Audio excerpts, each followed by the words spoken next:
Hello, everyone. My name is Dr. Acylinia Barros. I'm an integrative medicine physician. Actually, I'm an internal medicine physician.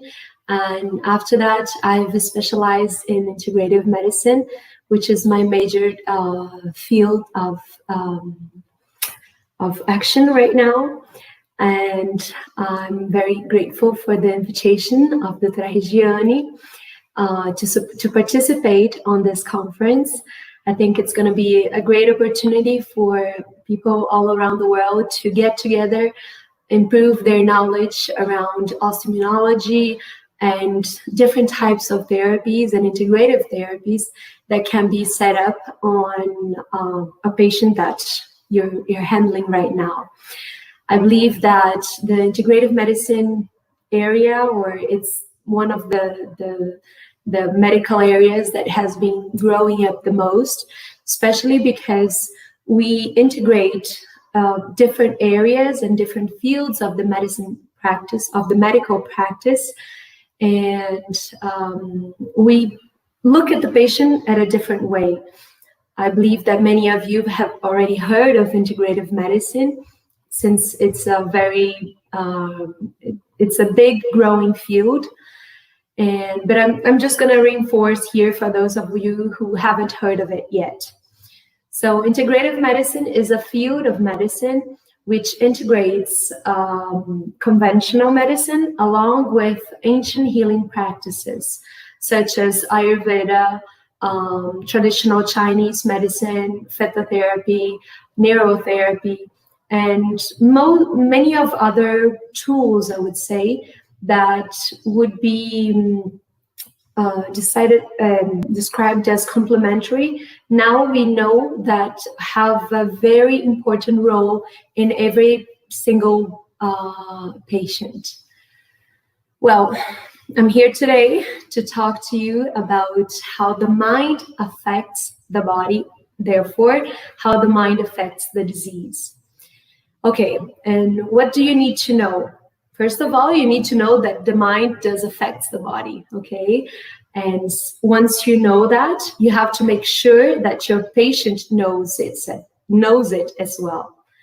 So whatever it's happening right now to your patient, have that in mind, because once you address your patient's mind, your result, now whatever you're gonna get from that treatment is going to have a bigger impact. You know, you're going to have a better result.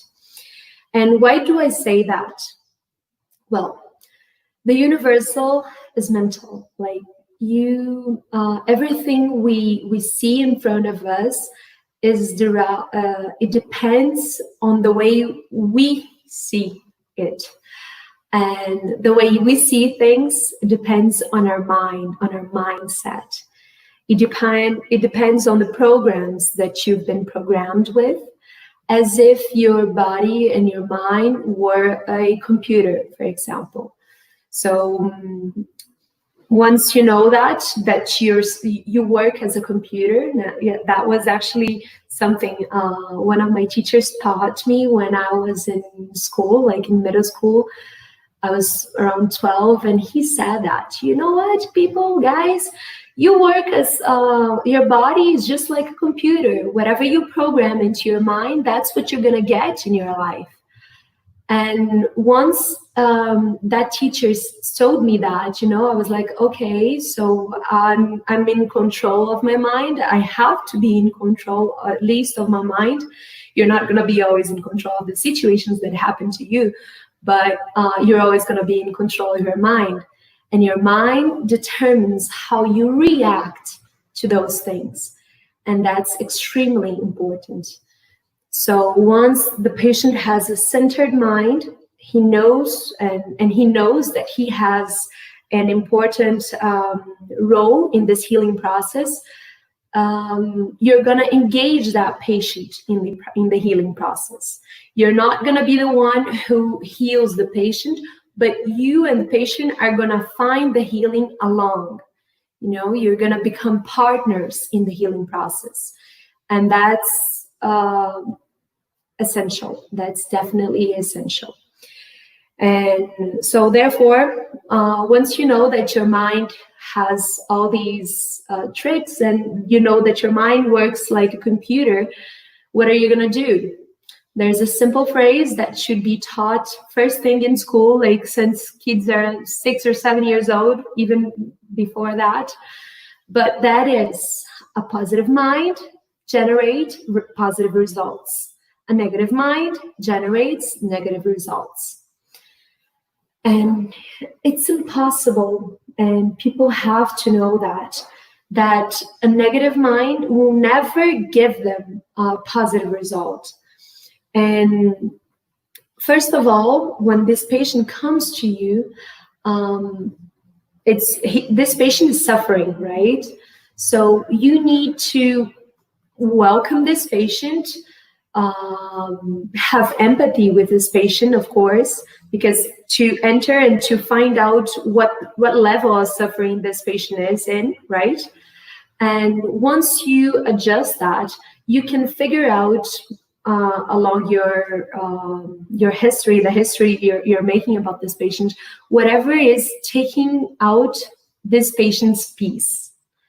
So I believe that this is key in a healing process. What's taking your patient's peace away? And whatever takes the peace away, that has to be taken care of. If you're not trained to do that, please refer your patient to a professional, either a psychiatrist or a psychologist, or someone who is trained enough to rearrange and reprogram this mind. Because if you try to change this patient just on the material level, I would say, without changing the mind, without changing the mind that has created this disease, you're going to be unsuccessful, and that's for sure. You have to change the matrix that has created this reality in front of your patient. And so this first step, which is self-responsibility, it's not always easy to be addressed, and because some patients, they see themselves as a victim of the system or of a family or of this work or whatever, most of patients still see themselves as victims. And that's one of the first things that has to be addressed, because when you're a victim, you cannot change whatever you're facing. And once you become responsible for your life and responsible for what you're getting, you can act and change whatever is in front of you, right? So I believe that this is an important role of every healthcare consultant. Either you are like a dentist or a doctor or or in another field, you have to address that with your patient, okay? And well, once the patient knows that he has a responsibility on his disease, on his process, first of all, he has to welcome this process that's going on. Because I believe that nothing happens for a reason, right? So if this patient is facing this particular situation right now, is because this situation is bringing the patient something that he needs to learn, right? Whatever you're facing in your life right now, there's something that you can learn from it. And if you have these kind of eyes towards the situation, if you have, okay, this is like something that I need to learn, I'm going to learn something about this, and you face the situation with a different approach, it's going to be much easier for you to learn whatever you need to learn, and it's going to be much lighter also, whenever you resist the situation, the fact, or when you resist, you create this resistance, make things harder, So really important that the patient, first of all, welcomes the disease. Okay, this is something I need to learn. This is something I'm going through. And it's not easy, but I'm going to face it. I'm going to, I'm going to get through this. And that's really important for him to have an integrative healthcare along the way, because he needs some guidance. I believe that everyone who is ill or who is going through different process is going from one situation to another, right? And you can go from one place to another using many different types of transportation. So you can go to Rome, you can go by boat, you can go by plane, you can go swimming, you can go, there are many different types or ways you can go. And how are you going to do it? So first of all, you have to know all the kinds of, all the ways that your patient can be transported, can do this transportation. So if you are an integrative medicine or an integrative healthcare provider, you know different tools that are going to be available to your patient, and you are sensitive enough to feel whatever your patient needs at each moment. Because in some pathways, a patient is going to need, for example, a train, and after that he needs a taxi, and after that he needs to walk a couple miles, and after that he needs to take a boat. So there are so many different ways and so many different pathways to be done. And you cannot, that's one of the things that I consider the most important, actually, to know the bio-individuality, knowing that your person, that this patient in front of you is a single person, and he has his particular things that, even though another patient, for example, has the same symptom, you're going to have to address this patient's symptoms differently from these ones. So the patients, sometimes they express the same, he expressed the same complaint, but you're going to address it differently. So it's very important. I would say it's crucial that the healthcare provider is sensitive enough to orient this patient. I sometimes say that the healthcare providers that act on this journey, on these healing processes, are like, how would I say this in English? Maestro, we would say in Portuguese, but it's the person that organizes an orchestra. How do you say that? Do you know how to say that in English? Right. Oh, well, it's the person that orchestrates an orchestra, okay? I have no idea how to say that in English, but that's okay. And you're going to say, towards the end, okay, this is going to play first, and after that, this, and after that, that, the conductor. So the healthcare provider is many times the conductor, where in the process, different instruments, different tools are going to be used. And what I see here in my office is that along where there, in the place where there are so many different options, most of the patients, they see themselves lost because they have this, and this, and this, and they don't know not even where to start from. So it's very important that this patient has someone who addresses and who knows what exactly this person needs. And therefore, if this patient is coming up to you and you are linked towards integrative medicine or dentistry practices as well, it's important that you conduct this patient. Okay, what else do I need to tell you?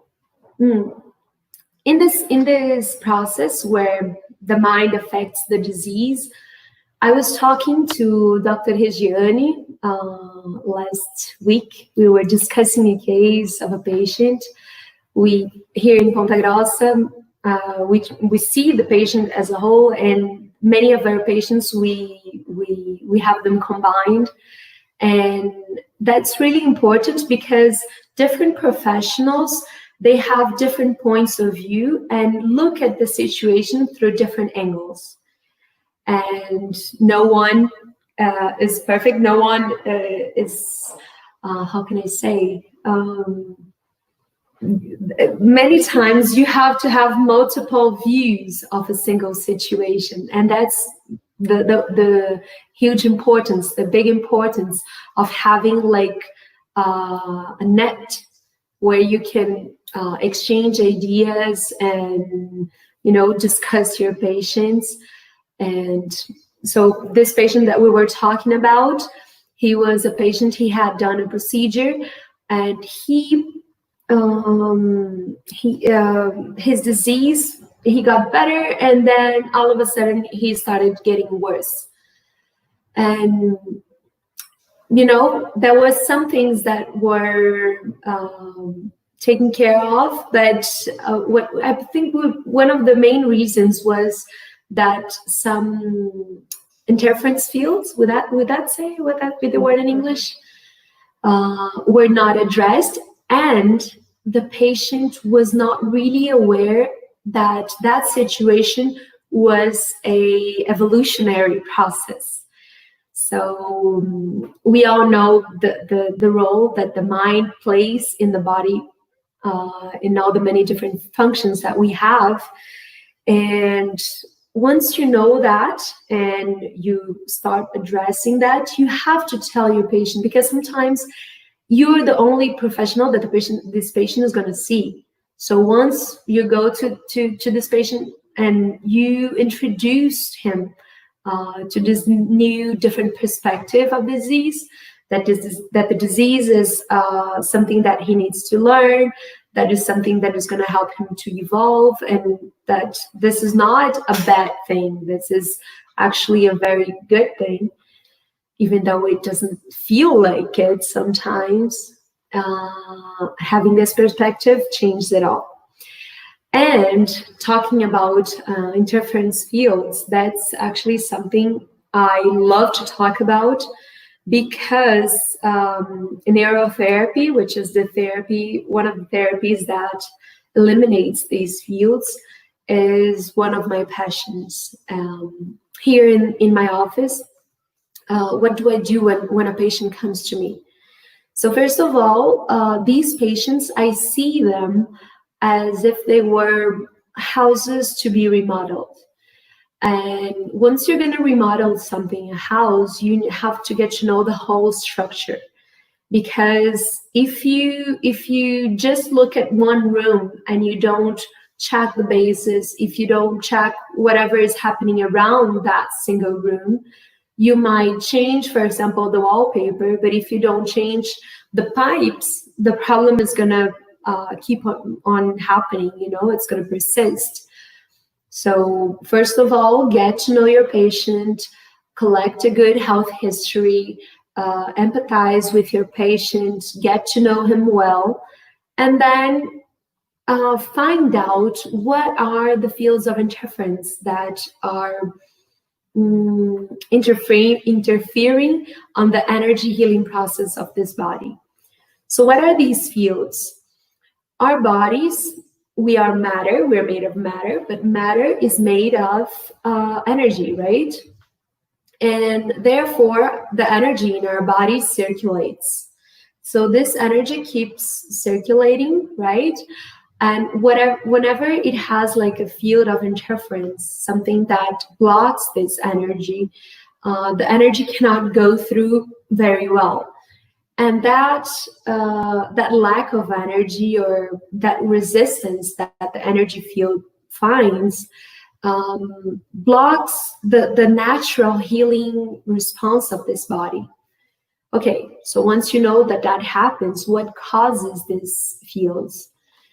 Different types of surgery that this patient has had in the past, different types of different traumas, even like a car accident he had 10 years ago that can have like a field on his body, and which disrupts the natural healing system. On his teeth, if he has metal like implants on his teeth, that can happen too. Tattoos, which are like very common, so that has to be addressed, especially if it has a big emotional significance to that. Everything that has like big emotional impacts on the patient's life has to be addressed. And I even believe that there's going to be a class on neurotherapy, which is this kind of therapy, in the conference. So I highly recommend you don't miss it, and because it's really important. I believe that I see whatever I see here in the office is that many patients, whenever you adjust this field and you neutralize these fields, the body, it can heal itself more easily, because you allow the energy to circulate. And where there's circulation, there's rejuvenation. That's key word. There's circulation, there's rejuvenation. And that includes also for like physical activity and exercise that your patient is going to be doing as well. So, well, I think our time is almost done, but those were very important facts that you need to engage with your patient, remind them of the power of the mind, engage and make this patient feel welcomed. Also, like, show him the power of his mind. Tell this patient that the fact that he's going through right now can have a really big positive effect on his life. So it's not just something to be scared or mad at, right? But it can be something very productive, because for sure, every disease is something that will help this patient to evolve, right? So by being a healthcare provider, please do that. If you feel that you're not capable of like addressing these fields, please do refer this patient to someone else. Having a team along the patient's process make things so much easier, because people have different perspectives. They can discuss the case and even, make things lighter, make things easier. What else? I guess that's it, right? We're all, yes. So, well, once again, I'm here on this live pre-congress, right? And I would like to make this invitation for you all. So if you or your family, some of your family or friends are a dentist or on the integrative medical healthcare field and would like to participate, this conference is going to happen next week on the 26th, 27th, and 28th of June. It's going to be an online congress, and you're more than welcome to participate. And yes, I guess that's it. And it was great having the opportunity to share this information with you. I feel very grateful. And if you want to know more about integrative medicine and about the power of mind, you can follow my Instagram account. I do share many of insights that I have about this whole medical field and about this integrative medicine practices. And it's going to be my pleasure to help you with whatever you need. Okay, that's it. Thank you all. Let me see if here, I don't believe we have many pictures or many questions on Instagram. Okay, Raymond is asking how to lose weight. Raymond, that's a very complex question, because many things have to be addressed. I don't even know if you're still online. Let me see. No, you're not, but I'm gonna answer you anyways. So you have to see whatever habits you have